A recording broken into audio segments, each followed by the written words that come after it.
है और 10 सिर वाली रावण चुड़ैल बन जाती है। यह देखकर चुड़ैल बहुत खुश होती है। शैतान कहता है, चुड़ैल, आज से 2 दिन बाद बहुत समय पहले की कहानी है। घने जंगल में कुछ लकड़हारे मिलकर लकड़ियां काट रहे होते हैं। उन लकड़हारों में से एक लकड़हारा बहुत ही गरीब था, परंतु गरीब होने के साथ ही वह लकड़हारा बहुत ही नेक दिल और ईमानदार था। लेकिन वहीं बाकी लकड़हारे वे सभी के सभी बहुत लालची थे। गरीब लकड़हारा जंगल में सूखी लकड़ियों को काटकर और उन्हें बाजार में बेचकर अपना गुजारा करता था। लेकिन वहीं वे लालची लकड़हारे अधिक पैसा कमाने के चक्कर में सूखी लकड़ियों के साथ साथ हरे भरे पेड़ों को भी काटकर बाजार में बेचा करते थे और मोटा पैसा कमाते थे। ऐसे ही एक दिन वे सभी लकड़हारे जंगल में लकड़ियां काट रहे थे। गरीब लकड़हारा देखता है कि वह लालची लकड़हारे हरे भरे पेड़ों को काट रहे हैं। यह देखकर लकड़हारा कहता है, अरे भाई, ये तुम क्या कर रहे हो? तुम इन हरे भरे पेड़ को क्यों काट रहे हो? ये सभी हरे भरे पेड़ हमारे लिए प्रकृति का वरदान है। इन्हें काटने से हम सबको पाप लगेगा। तभी एक लालची लकड़हारा कहता है, मूर्ख लकड़हारे, हम तेरी तरह बेवकूफ नहीं हैं। तू सुबह से शाम तक इन सूखी लकड़ियों को इकट्ठा करता है और बदले में तुझे भरपेट खाना तक नहीं मिलता। लेकिन हमें ऐसी जिंदगी नहीं जीनी। हम सबको तो जल्दी से अमीर होना है। हाँ भाई, हमें तो ढेर सारा पैसा चाहिए। ऐसा कहकर वह लालची लकड़हारे गरीब लकड़हारे की एक नहीं सुनते और फिर से हरी भरी लकड़ियों को काटने लग जाते हैं। वहीं गरीब लकड़हारे को पास में एक सूखा पेड़ दिखता है। वह उस सूखे पेड़ को काटने लगता है, लेकिन वह पेड़ एक इच्छाधारी नागिन का घर था। उस पेड़ के नीचे एक इच्छाधारी नागिन अपने 2 बच्चों के साथ रहा करती थी। लकड़हारा अपनी कुल्हाड़ी से सूखे पेड़ को काट देता है। लकड़हारा इच्छाधारी नागिन और उसके बच्चे को देखकर हैरान हो जाता है। नागिन लकड़हारे से कहती है, हे मनुष्य, यह तुमने क्या किया? तुमने इस पेड़ को काटकर मेरा घर उजाड़ दिया। अब मैं अपने बच्चों को लेकर कहाँ जाऊंगी? लकड़हारा कहता है, नागिन माता, मुझे माफ कर दीजिए। मुझसे बहुत बड़ी गलती हो गई। आपका घर उजाड़ने की ऐसी मेरी कोई मंशा नहीं थी। कृपया मुझे क्षमा कर दीजिए।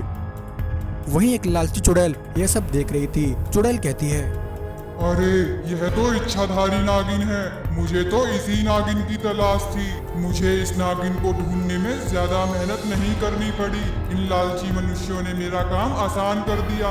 अब मैं इस नागिन के दोनों बच्चों को मारकर इससे नागमणि छीन लूंगी। ऐसा कहकर चुड़ैल नागिन के बच्चों को मारने के लिए उसकी तरफ आती है।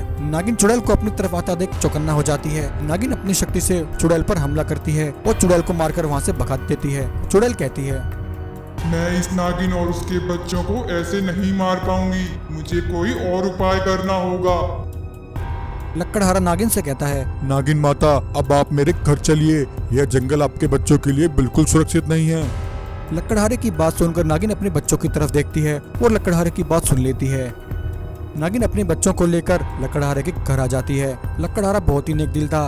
वह नागिन की बहुत सेवा करता है। वह नागिन और उसके बच्चों के लिए दूध लेकर आता है।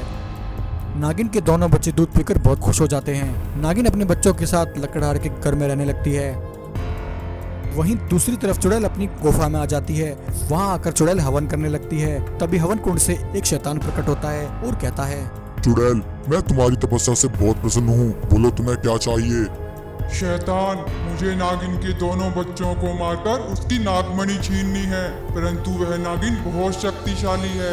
मैं उसका अकेले सामना नहीं कर सकती। तुम मुझे नागिन को हराने का कोई उपाय बताओ। चुड़ैल की बात सुनकर शैतान कहता है, यह लो, तुम ये जादुई फल खा लो। इसे खाने से तुम्हारी शक्तियाँ रावण की तरह 10 गुना बढ़ जाएंगी। चुड़ैल शैतान का वह जादुई फल खा लेती है। फल खाते ही चुड़ैल 10 गुना शक्तिशाली हो जाती है और 10 सिर वाली रावण चुड़ैल बन जाती है। यह देखकर चुड़ैल बहुत खुश होती है। शैतान कहता है, चुड़ैल, आज से 2 दिन बाद गांव में दशहरा आएगा और गांव में रावण का पत्ता जलाया जाएगा। वह तुम्हारे लिए एक अच्छा अवसर होगा। तुम गांव के सभी बच्चे और नागिन को उठा लेना। ऐसा कहकर शैतान वहाँ से गायब हो जाता है। वहीं 2 दिन बाद गांव में सभी लोग दशहरे की तैयारी कर रहे होते हैं। गांव वाले रावण का पुतला तैयार करते हैं। उस समय चुड़ैल गांव में होती है और यह सब देख लेती है। मौका मिलते ही चुड़ैल उस रावण के पुतले के अंदर चली जाती है। शाम होते ही सभी गांव वाले रावण के पुतले को जलाने के लिए उसे गांव में खड़ा कर देते हैं। लेकिन गांव वालों को क्या पता था कि उस पुतले में एक चुड़ैल है। वहीं इच्छाधारी नागिन भी अपने दोनों बच्चों के साथ रावण के पुतले को देखने के लिए वहां आई थी। गांव वाले रावण के पुतले को जलाने के लिए तैयार थे। तभी गाँव की एक लड़की, जिसे लोग पागल कहा करते थे, वह भागी भागी नागिन के पास आती है और नागिन से कहती है, नागिन माँ, इस पुतले को मत जलाइए। इस पुतले में एक चुड़ैल है। पागल लड़की की बात सुनकर नागिन कहती है, अरे बेटा, यह तुम क्या कह रही हो? पुतले में चुड़ैल कैसे हो सकती है? नागिन माँ, मैं सच कह रही हूँ। इस रावण के पुतले में एक चुड़ैल है। मैंने अपनी आँखों से चुड़ैल को इस पुतले में जाते हुए देखा है। तभी नागिन अपनी शक्ति से देखती है कि वह लड़की सच कह रही है। उस पुतले के अंदर तो सच में एक चुड़ैल है। नागिन गांव वालों को पुतला जलाने से रोक देती है और गांव वालों से कहकर रावण के पुतले के चारों ओर बम लगवा देती है और दूर आकर खड़ी हो जाती है। फिर नागिन अपनी मसाल से उन पटाखों को जला देती है। चुड़ैल जब तक नागिन की चाल को समझ पाती, वह सभी पटाखे वहीं फट जाते हैं और रावण के पुतले के साथ साथ चुड़ैल भी उन पटाखों के साथ वहीं जलकर भस्म हो जाती है। यह देखकर सभी गाँव वाले बहुत खुश होते हैं और इच्छाधारी नागिन का धन्यवाद करते हैं। तो वह लड़की भूतिया पैदा होती है। उस भूतिया लड़की को देखकर नागराज बहुत डर जाता। एक बार की बात है, नागलोक में इच्छाधारी नागिन गर्भवती होती है और जल्द ही बच्चे को जन्म देने वाली होती है। इस खबर से नागलोक में खुशी का माहौल होता है। नागराज नागिन से कहता है, इच्छाधारी नागिन, तुम चिंता मत करो, जल्द ही हमारी संतान इस दुनिया में आएगी और यहाँ खुशियाँ ही खुशियाँ होंगी। वहीं नागलोक में एक लालची चुड़ैल नागराज की ये सारी बातें सुन रही होती है। चुड़ैल कहती है, अच्छा, तो यह नागिन गर्भवती है। जल्दी से जाकर यह खबर चुड़ैल को देती हूँ। यह कहकर चुड़ैल अपनी महारानी चुड़ैल के पास आ जाती है। चुड़ैलों की रानी, आज मैं तुम्हारे लिए बहुत अच्छी खबर लाई हूँ। हाँ चुड़ैल, जल्दी से बता, ऐसी कौन सी खबर है? चुड़ैल, इच्छाधारी नागिन गर्भवती है। वह जल्द ही बच्चे को जन्म देने वाली है। मैंने यह सब अपनी आंखों से देखा है। चुड़ैल, फिर तो तूने बहुत बड़ी गलती की। तुझे उस इच्छाधारी नागिन और उसके बच्चे को वहीं मार देना था। नहीं चुड़ैलों की रानी, वह नागराज हर पल उस इच्छाधारी नागिन की रक्षा में तैनात है।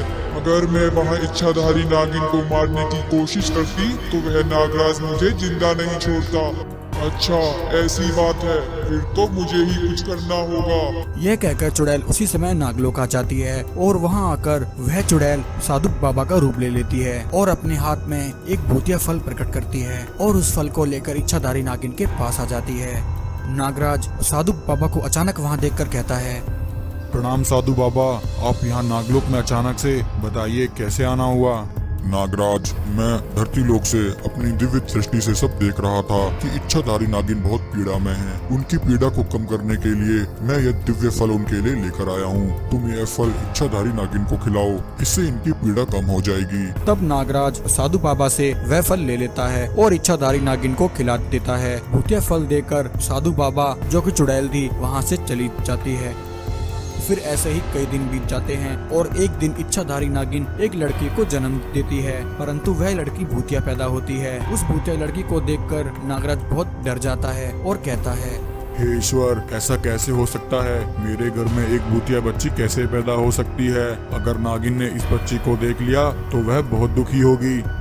ऐसा सोचकर नागराज उस भूतिया बच्ची को उठाता है और उसे लेकर नागलोक वापस आकर वह इच्छाधारी नागिन को बताता है कि उसकी पत्नी नागिन को एक मरा हुआ बच्चा पैदा हुआ था। यह सुनकर नागिन को बहुत दुख होता है।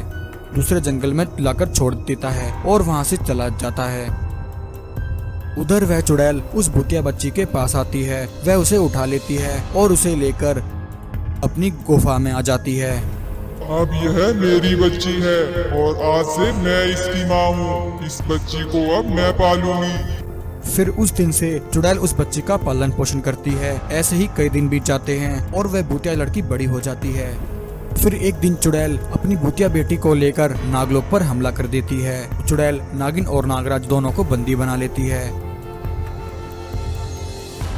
नागराज, अब तुम दोनों को कोई नहीं बचा सकता। चुड़ैल, जल्दी से खाने का इंतजाम करो। आज इन दोनों को खाकर मैं अपनी भूख मिटाऊंगी। चुड़ैल की बात सुनकर नागिन और नागराज बहुत डर जाते हैं। तब नागराज चुपके से वहाँ एक बाज प्रकट करते हैं। हे जादुई रक्षक बाज, तुम इसी समय धरती लोक जाओ और साधु बाबा को हमारी सहायता के लिए यहाँ लेकर आओ। यह सुनकर साधु बाबा उसी समय जादुई बाज पर बैठकर नागलोक आ जाते हैं। साधु बाबा को वहां देखकर चुड़ैल और उसकी भूतिया बेटी साधु बाबा को मारने के लिए उसकी तरफ आती है। क्योंकि साधु बाबा के पास दिव्य शक्तियां थी, तो साधु बाबा उस भूतिया लड़की को पहचान लेते हैं कि वह लड़की नागिन की बेटी है। तब साधु बाबा उस लड़की को छोड़ देते हैं और उन दोनों चुड़ैलों को अपनी शक्तियों से जलाकर भस्म कर देते हैं। चुड़ैल के मरने के बाद नागराज साधु बाबा से कहता है, साधु बाबा, अब हम इस भूतिया बच्ची का क्या करें? तब साधु बाबा नागिन और नागराज को सारी बात बताते हैं कि वह भूतिया बच्ची और कोई नहीं, वह उन्हीं की बेटी है। चुड़ैल ने धोखे से भूतिया फल खिलाकर उनकी बेटी को भूतिया बना दिया था। यह कहकर साधु बाबा अपना हाथ उस भूतिया लड़की पर रखते हैं और वह लड़की अपने असली रूप में आ जाती है। नागराज और नागिन अपनी बेटी को वापस पाकर बहुत खुश होते हैं और साधु बाबा का धन्यवाद करते हैं।